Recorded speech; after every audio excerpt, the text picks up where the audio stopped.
आज़ादी के 5 दिन बाद 20 अगस्त 1947 को संविधान सभा फिर मिली, जहां एक तरफ स्वतंत्रता मिलने की खुशी थी तो वहीं कई शिकवे शिकायतें भी सामने आने लगीं। सभापति महोदय, इससे पहले कि हम आज की कार्रवाई शुरू करें, मैं आपका ध्यान एक अहम मुद्दे की ओर आकर्षित करना चाहूंगा। खबर है कि स्वाधीनता दिवस को आगरा के किले में लाखों लोग झंडारोहण के लिए इकट्ठा हुए थे। आगे खबर है कि एक अंग्रेज अफसर ने कहा कि अगर यूनियन जैक नीचे उतार के नया झंडा फहराया गया तो वो किसी भी फौजी को इस समारोह में शामिल नहीं होने देगा।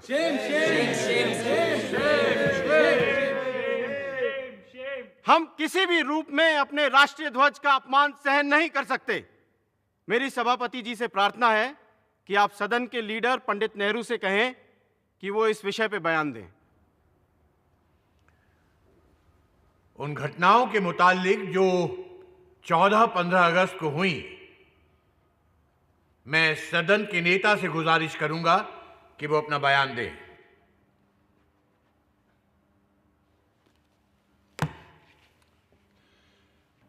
इस सभा में जो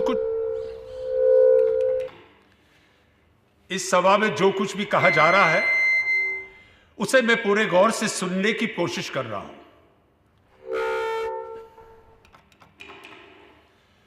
और जो कुछ भी कहा गया है उसका मुश्किल से मुझे 1/4 पल्ले पड़ा है। अब हो सकता है कि यहां के एकूस्टिक्स बदल गए हैं, या तो फिर पिछले दिनों के उत्साह के कारण हमारी आवाजें फट चुकी हैं।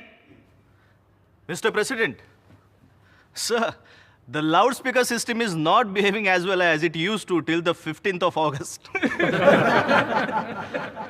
It has got infected by independence like all of us. हंसी खुशी और मजाक की बात तो अलग, पर अब संविधान सभा के सामने नई गंभीर चुनौतियां थीं। एक तरफ वो देश के लिए नया कानून बनाने बैठे थे, तो दूसरी तरफ देश भर में हर तरह के कानून तोड़े जा रहे थे।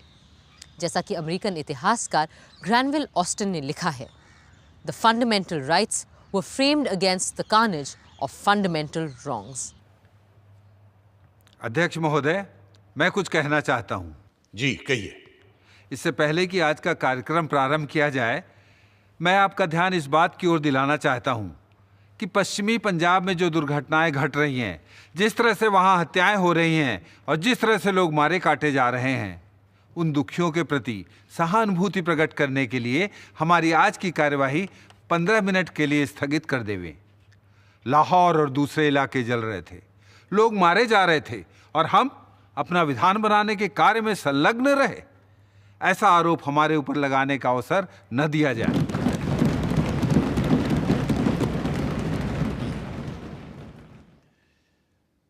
इसमें कोई शक नहीं है कि जो मुसीबत इस वक्त बहुत से लोगों पर गुजर रही है, उससे हमारी पूरी सहानुभूति है और हम जहां तक हो सकता है कुछ करेंगे और इससे बाज नहीं आएंगे। और इस वक्त अगर हाउस के सब लोगों की ख्वाहिश हो तो जो इस मुसीबत में मुब्तला हैं और जिन्हें ये सब तकलीफें भुगतनी पड़ रही हैं, उन सब के लिए हम खड़े होकर अपनी तरफ से दुख और हमदर्दी जाहिर करें।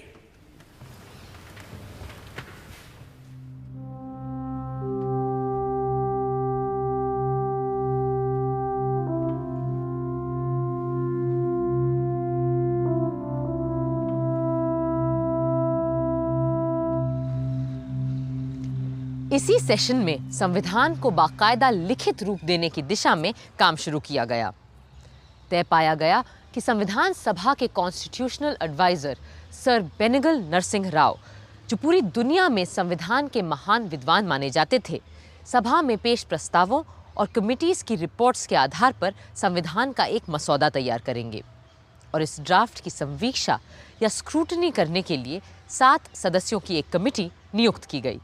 This assembly resolves that the committee consisting of Honorable Alladi Krishnaswamy Iyer, Shri N Gopalaswami Ayyangar, doctor B.R. Ambedkar, Shri K.M. Munshi, Syed Mohammad Saadulla, Shri B.N. Mitter and Mr. D.P. Khaitan be appointed to scrutinize the draft of the text of the Constitution prepared by the Constitutional Advisor, Sir Banigal Narsingh Rao, giving effect to the decisions taken already in the Assembly.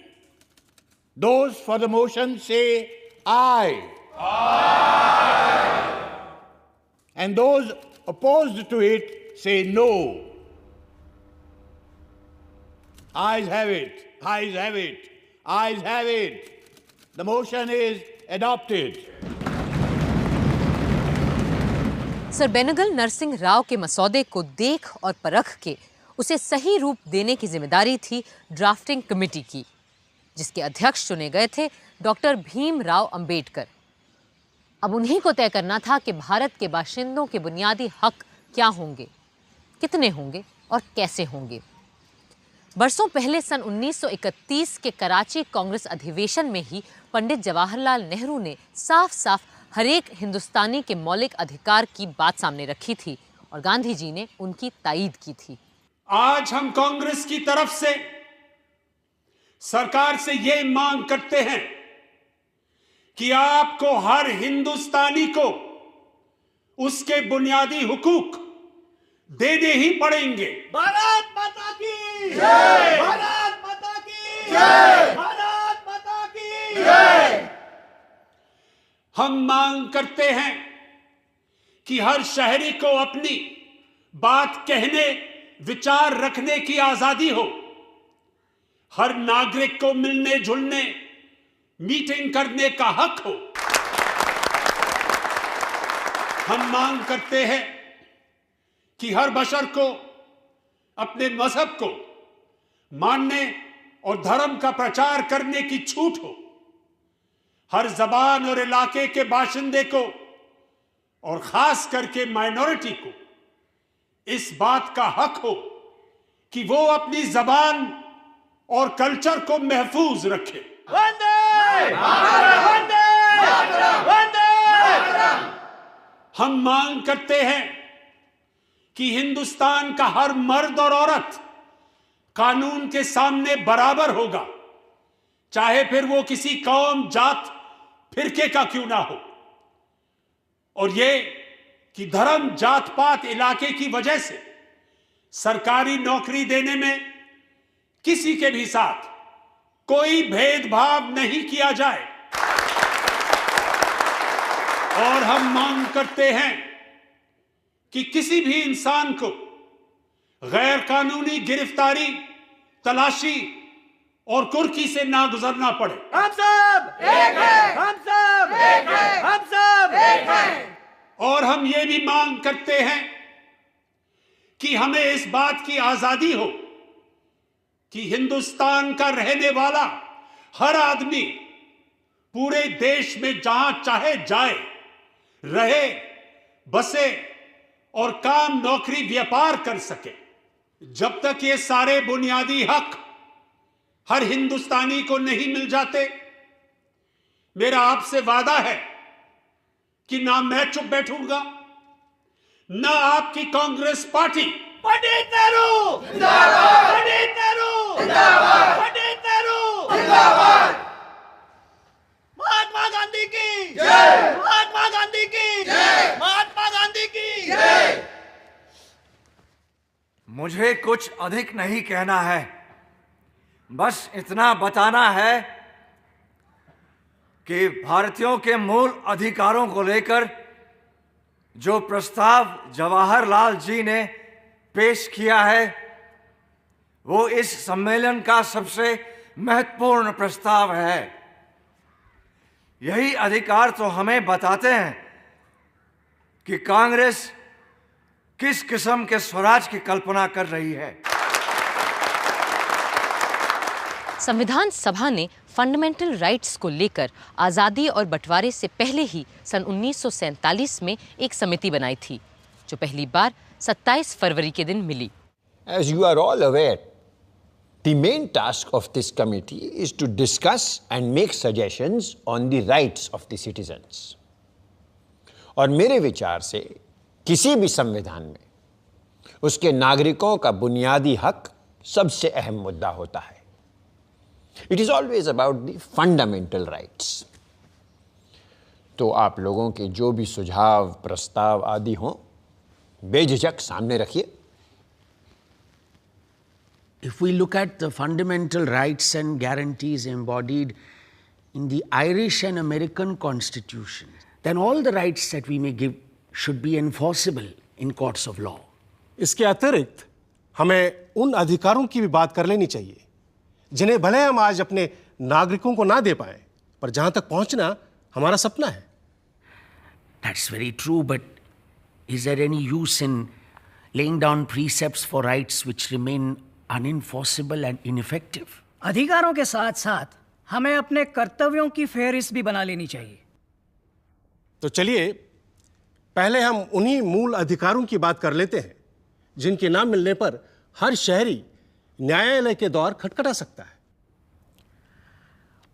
Well, if you ask me, I think we should take the Constitution of the United States of America as a model for the protection of the basic rights of our citizens.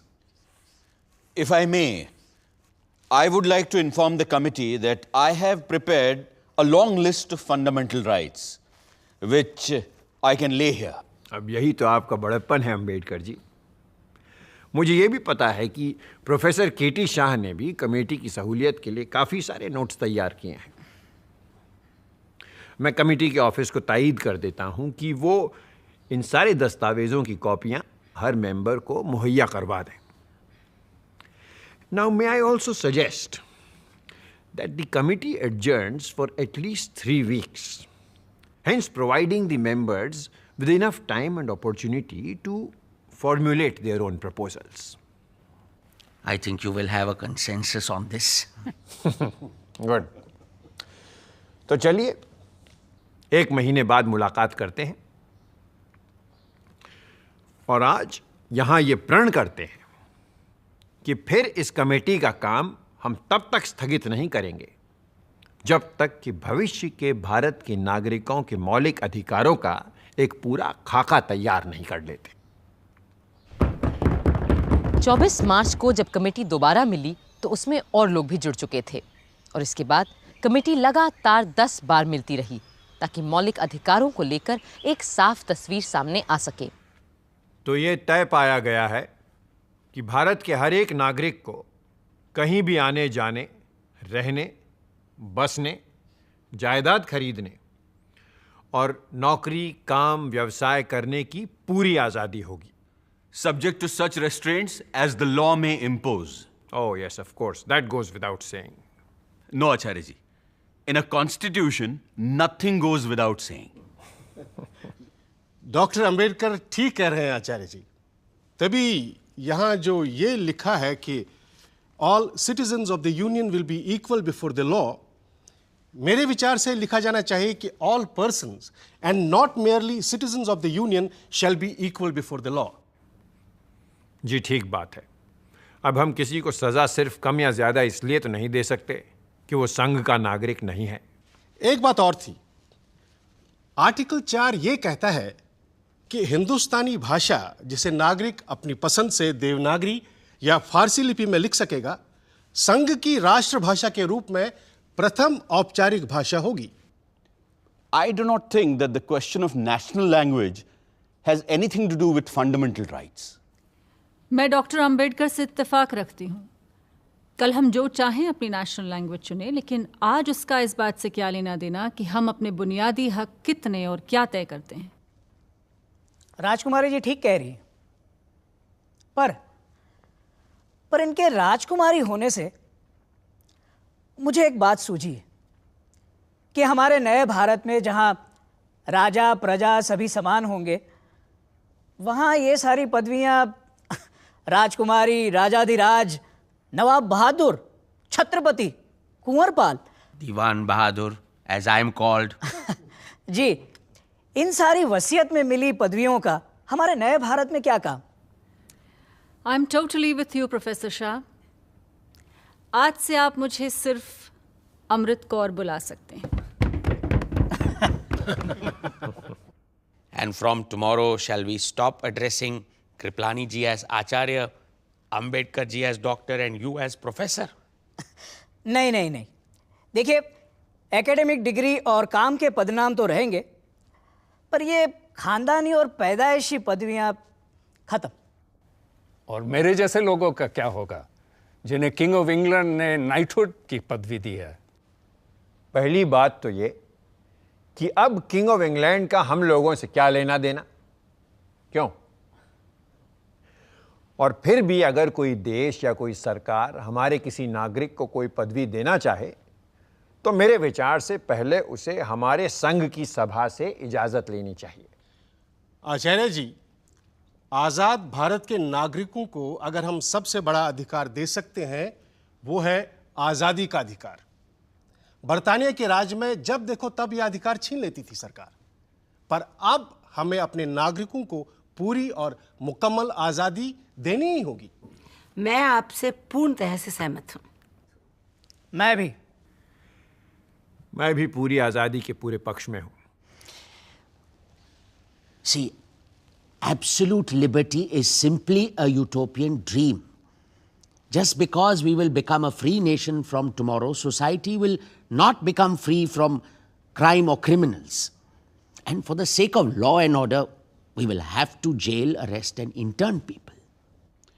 In that case, we should have a provision that the person has to be informed of his deprivation of liberty within 24 hours of his detention. हाँ, गिरफ्तारी के 24 घंटे के अंदर अंदर सही कानूनी मदद और सुनवाई का हक हमें हर नागरिक को देना ही होगा, वरना कोई फर्क नहीं रहेगा आजाद और गुलाम भारत में। मुझे नहीं लगता हम में से किसी को भी इस प्रावधान से ऐतराज होना चाहिए। लोकमान्य ने तो बहुत पहले ही कह दिया था that Swaraj is my birthright and I shall have it.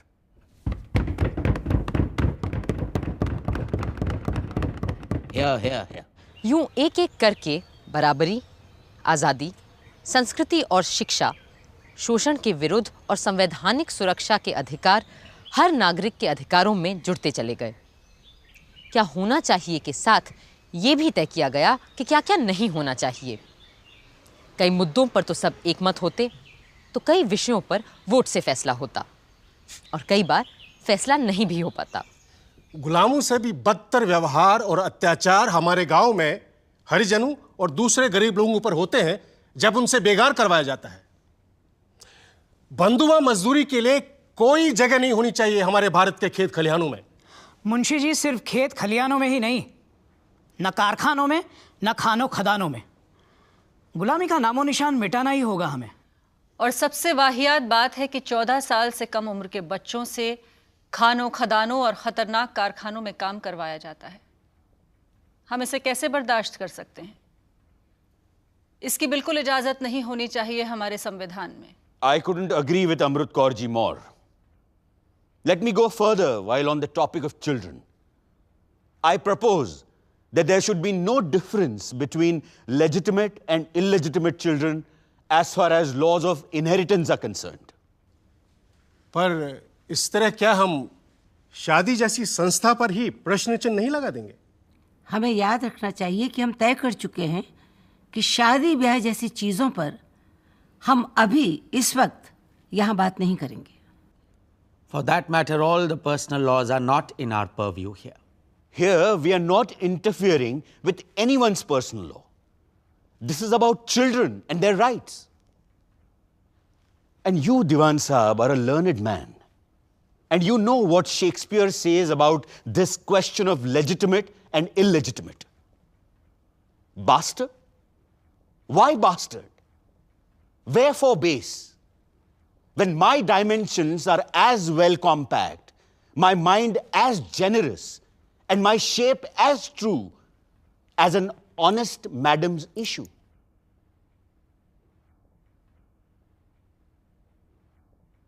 अब शेक्सपियर का जवाब देना थोड़ा मुश्किल हो जाता है, तो एक काम करते हैं, इस विषय पे वोट कर लेते हैं। Those in favor of Dr. Ambedkar's proposal, please raise your hands.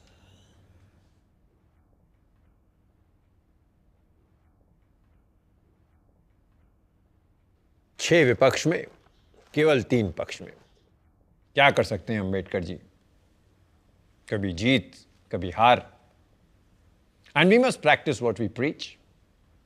ये एक जनतंत्र है आखिरकार। आचार्य जी, मैं यहां ये बात फिर से उठाना चाहूंगा कि अमेरिका की तरह हर भारतीय को कुछ साल सेना में बिताने ही चाहिए। Compulsory military training and conscription. But doesn't this also amount to slavery and involuntary servitude? ये स्लेवरी नहीं, सेवा का प्रश्न है अंबेडकर जी। तो इस पर भी वोट हो जाए। ठीक है, जो पक्ष में हैं हाथ उठाएं।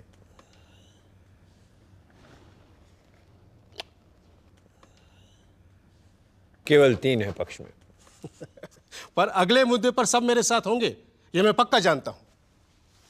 I propose that universal adult suffrage must be guaranteed by the Constitution. सबका तो मैं नहीं जानता, पर मेरा वोट आपके साथ है मुंशी जी। और ये कि elections shall be free, secret and periodical. इस मुद्दे पर मुंशी जी मेरा वोट भी आपके साथ है। इसके अलावा चुनावों के लिए विधि द्वारा एक अलग आजाद इलेक्शन कमीशन का गठन किया जाएगा।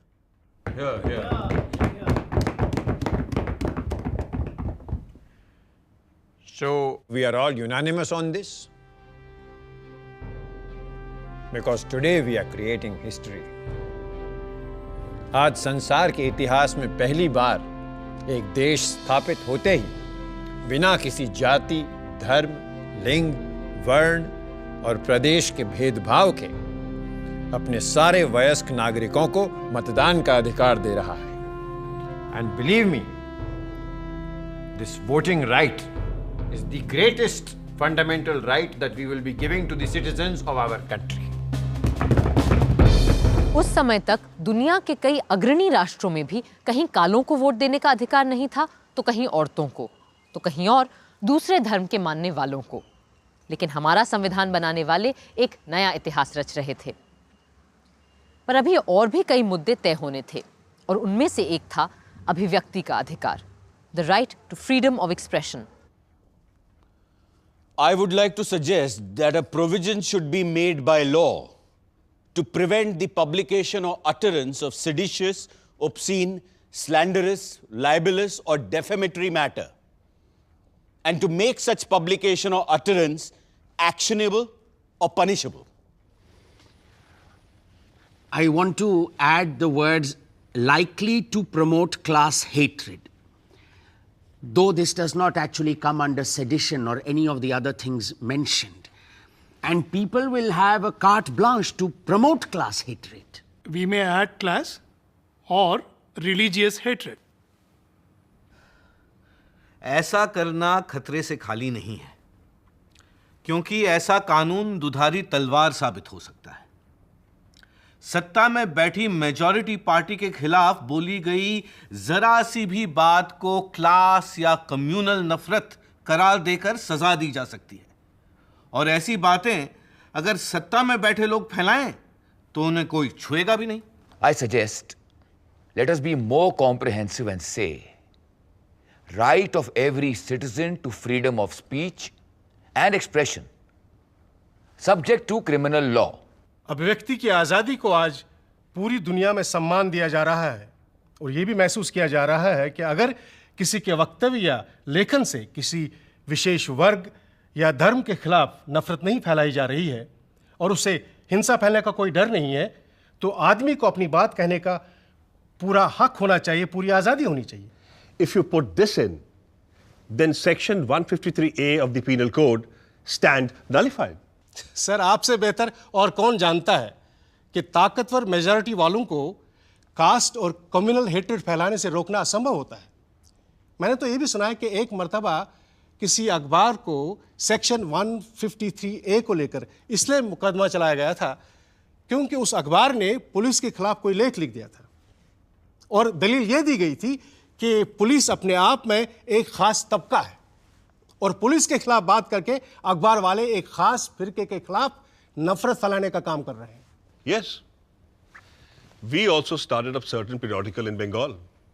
And even before the first issue came out, unofficial warning was given to us that unless we stop, action will be taken under Section 153. We had to stop. So, I'm afraid, so far as we are concerned, we do not feel quite safe if there is a provision of this sort. मौलिक अधिकारों में अभिव्यक्ति की आजादी तो हमें मिली, पर धारा 153A भी रही। इसके बाद समिति में जोरदार वाद विवाद हथियार रखने के अधिकार को लेकर भी हुआ। मेरा विचार है कि हर नागरिक को हथियार रखने की स्वतंत्रता हो और मेरा सुझाव है कि इस संशोधन को क्लॉज 10 में जोड़ दिया जाना चाहिए। Would it be wise to have such a law and in such a form? Doctor Shyama Prasad Mukherjee का कहना है कि हर नागरिक को हथियार रखने का हक होना ही चाहिए। फिर क्यों ना हम इसे मूल अधिकारों का एक हिस्सा बना लें? But to allow such a thing in the present state of our society will be a dangerous thing. The Arms Act has to be a central subject. I think this point is of some substance. There are two questions. One, whether every citizen should have the right to bear arms. And two, whether we need a uniform law throughout the Union.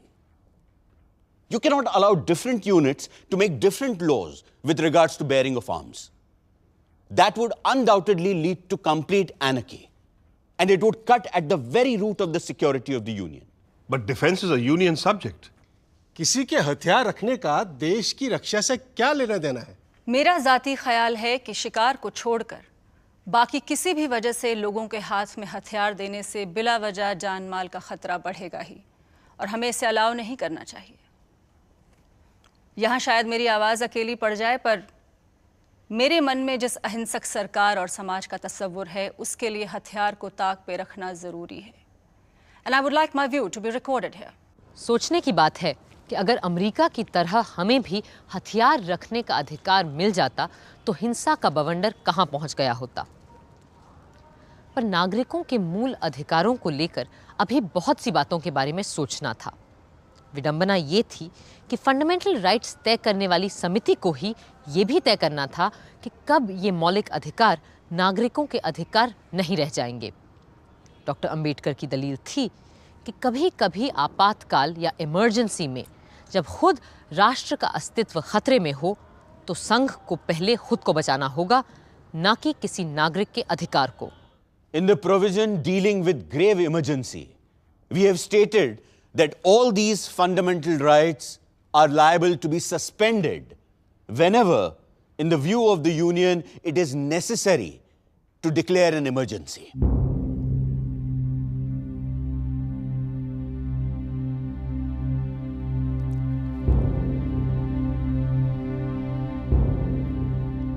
दुनिया के कई संविधानों में मौलिक अधिकारों के चलते आप नागरिक को गिरफ्तार कर ही नहीं सकते, पर हमने इसे अपने संविधान से हटा दिया है ताकि आने वाली सरकारों को हम ऐसी किसी भी बेड़ी में ना जकड़ें।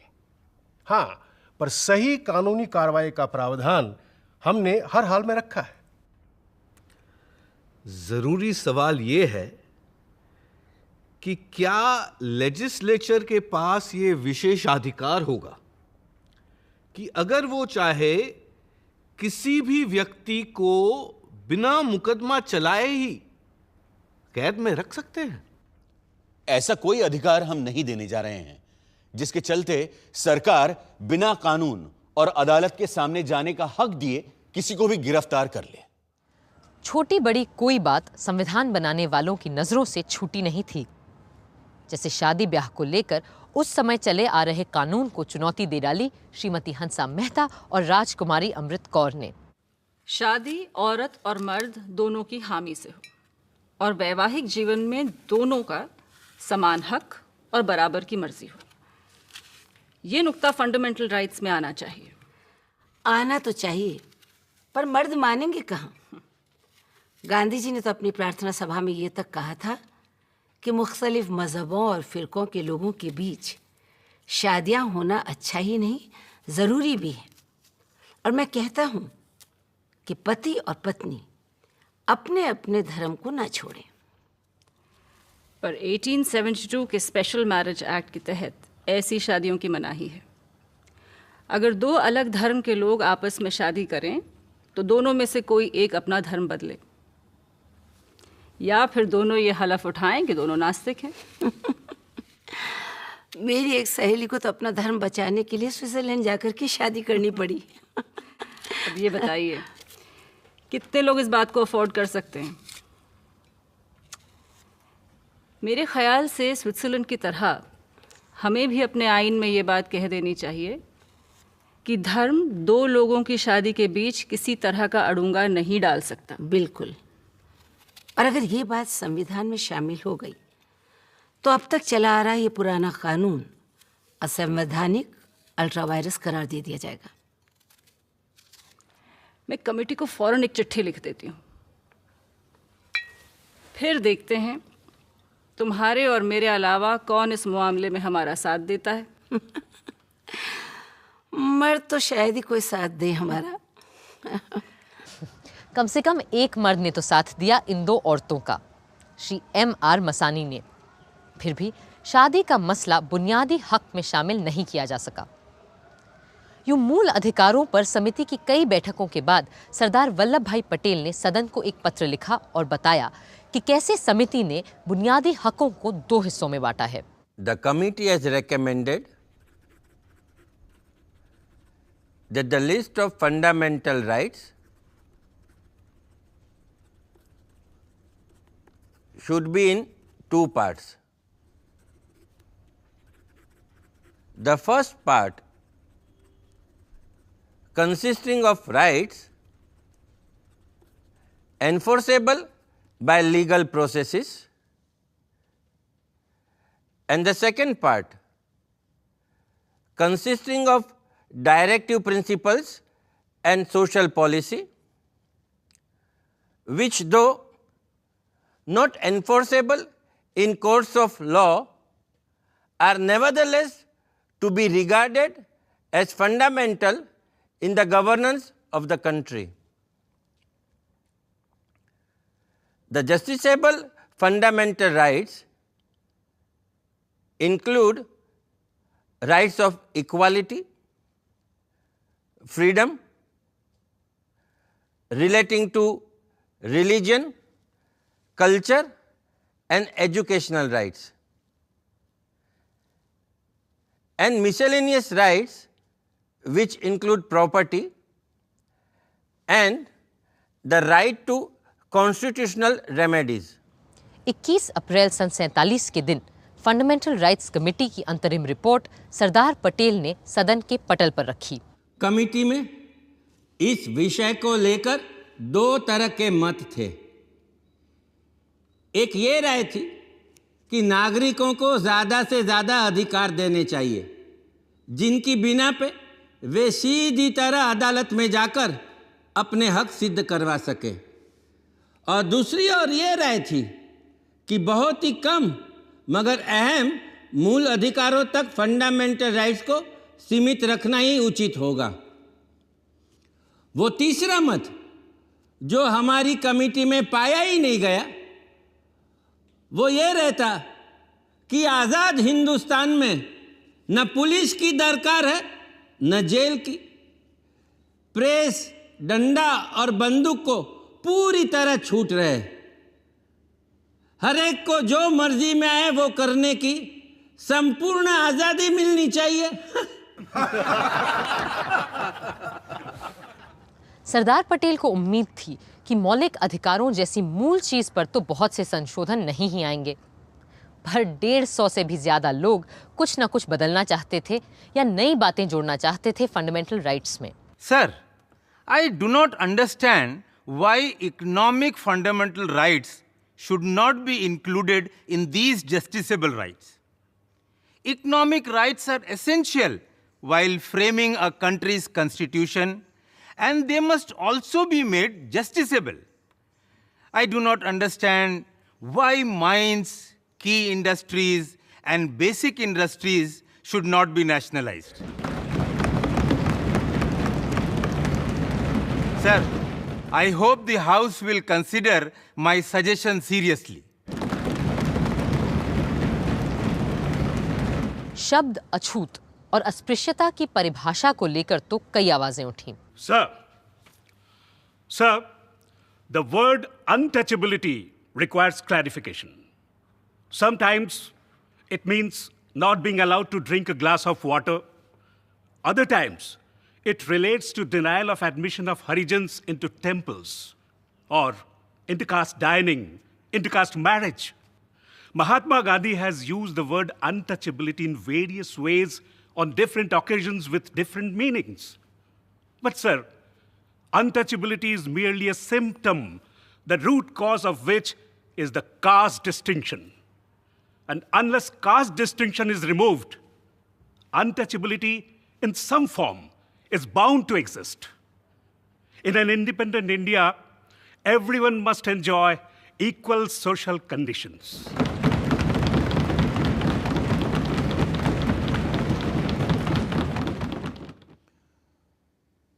I take it that the legislators will define the word untouchability so that the courts might prescribe proper punishment.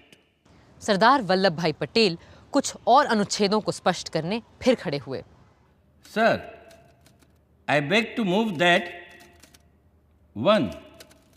The state shall not discriminate against any citizen on grounds of religion, race, caste, or sex. 2.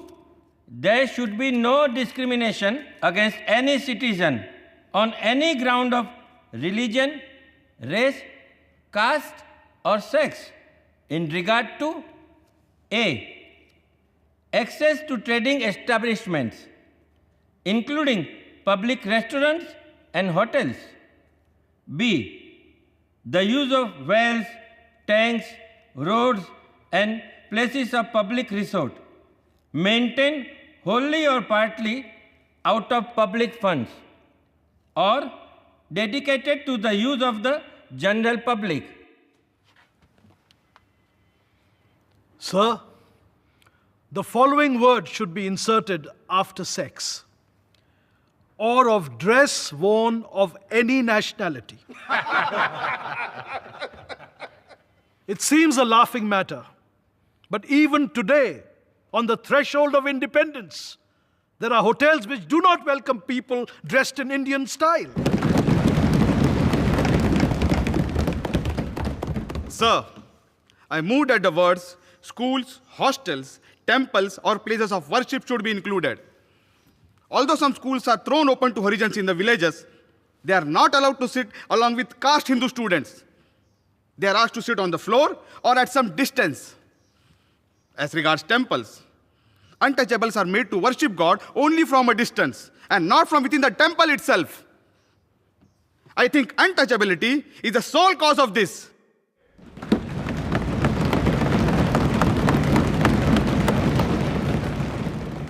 It is suggested that it would be sufficient if you put one clause as follows: the state shall not permit any discrimination on ground of religion, etc. Put like that, it will cover all cases of private institutions as well as state institutions. 150 में से कई लोगों ने अपने amendments वापस भी ले लिए, लेकिन कुछ लोग ऐसे भी थे जो मूल अधिकारों के इस प्रस्ताव से बिल्कुल सहमत नहीं थे। सोशलिस्ट नेता सोमनाथ लाहिरी भी उन्हीं में से एक थे। I am constrained to say that these are fundamental rights from a police constable's point of view and not from the point of view of a free and fighting nation. Does Sardar Patel want even more power than the British government? An alien government, an autocratic government which is against the people and needs to protect itself? Certainly not. Here, according to Sardar Patel, a seditious speech is a punishable crime. If I say at any time in the future, or the Socialist Party says, that the government in power is despicable, Sardar Patel, if he is in power at that time, will be able to put Socialist Party people and myself in jail. Shri Rajgopalachari wants to go even further. Sardar Patel would punish us if we make a speech, but Rajaji would punish us even before we have made a speech. He wants to prevent the making of speech itself if, in his wisdom, he thinks that the fellow is going to make a seditious speech. That is not the basis of democracy. Sir, I want to ask, where does the policeman come in? We have had such a bitter experience of policemen in our country that the authors of this document have had to formulate these clauses in such a way so as to have the least possible interference of policemen. Sir, these provisions are intended to see that those people who believe in liberalism at one end and communism at the other will not be able to take advantage of these rights to pave way for totalitarianism. Several states of Europe between the two wars took advantage of fundamental rights to the extent that they came to power and paved way for Nazism on one hand and communism on the other. We have to safeguard ourselves against such a menace. Congress की बहुमत के बावजूद सरदार पटेल ने अपने मुखालिफ सोमनाथ लाहिरी के संशोधन को माना और राजद्रोह यानी सेडिशियस शब्द को प्रस्ताव से हटा दिया. My amendment that the word seditious be deleted has been agreed to by the mover of the resolution. I am especially glad that the Congress party members did not take the advice of Professor Ranga, who thought that democracy and liberty are harmful to India because democracy and liberty are supposed by him to have helped the Nazis to come to power in Germany. Anybody who knows a little history knows that Nazism is not the result of having too much democracy. Nazism came to power in Germany because the rights and liberties that were given under Weimar Constitution were challenged by force by the capitalist classes in Germany with the help of Hitler's Nazi gangsters. ऐसे भी लोग थे जो चाहते थे कि हम अपने संविधान और मूल अधिकारों को तब तक तय न करें जब तक वजूद में आने वाले मुल्क पाकिस्तान का संविधान नहीं बन जाता. सर, जहां तक माइनॉरिटीज के अधिकार की गारंटी का सवाल है, इस मुद्दे को आने वाली सरकारों पे छोड़ देना चाहिए. यहां के लोग शायद ये देखना चाहेंगे कि पाकिस्तान में बसने वाली माइनॉरिटीज के साथ क्या होने वाला है. इसलिए यह मसला फिलहाल इतनी आसानी से सुलझने वाला नहीं है. मैं कहता हूं कि इस समस्या को ऐसे ही हवा में लटके रहने दें तो बेहतर होगा, जब तक कि हमें पता ना चले कि आइंदा के विभाजित हिंदुस्तान की शक्ल क्या होगी और उन इकाइयों में माइनॉरिटीज को लेकर क्या बर्ताव होने वाला है. Mr. President, sir, I am surprised at this statement of Mr. Tyagi. Rights of minorities should be absolute rights. They should not be subject to any consideration as to what another party may like to do to minorities within its jurisdiction. No matter what others do, I think we ought to do what is right in our own judgment. And personally, I think that the rights which are indicated are rights which every minority, irrespective of any other consideration, is entitled to claim. The first right that we have given is the right to use their language, their script, and their culture. We have stated that there shall be no discrimination in the matter of admission into state educational institutions. And no minority shall be precluded from establishing any educational institution. And the state shall not discriminate in giving grants. I cannot understand how there can be any objection to these rights. लोग कहते हैं कि महावीर त्यागी doctor Ambedkar को एक गैर राजनीतिक वकील भर मानते थे, जो स्वतंत्रता आंदोलन से बहुत दूर था और कभी जेल तक नहीं गया था. मगर डॉक्टर अंबेडकर की राजनीतिक सूझ और संवैधानिक सोच कितनी दूरदर्शी थी, ये समझने के लिए फंडामेंटल राइट्स के बारे में मुंबई के सिद्धार्थ कॉलेज के छात्रों को दिया उनका एक संबोधन ही काफी है। The idea of making a gift of fundamental rights to every individual is no doubt very laudable. The question is how to make them effective. The prevalent view is that once the rights are enacted in law, then they are safeguarded. As experience proves, rights are protected not by law, but by the social and moral conscience of the society. If the fundamental rights are opposed by the community, no law, no parliament, no judiciary can guarantee them in the real sense of the word. What is the use of fundamental rights to the untouchables in India? As the British political thinker Edmund Burke said, there is no method found for punishing the multitude.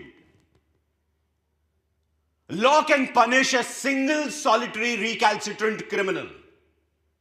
It can never operate against the whole body of people who choose to defy it.